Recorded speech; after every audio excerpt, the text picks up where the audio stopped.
Pasintabi mga kapuso, sensitibo ang inyong matutunghayang balita.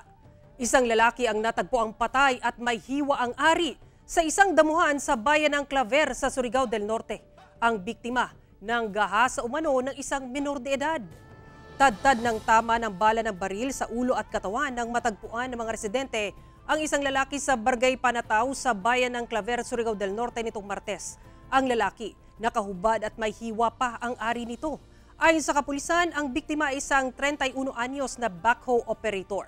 Bago mangyari ang insidente, inireklamo ito noong Lunes dahil sa panggagahasa umano sa isang menor de edad sa nasabing probinsya. Sa pahayag ng asawa ng biktima, umamin umano ito sa panggagahasa at susuko na sana sa kapulisan. Pero kinagabihan, pinuntahan ang lalaki sa bahay nito ng mga nagpakilalang pulis at isinama ito.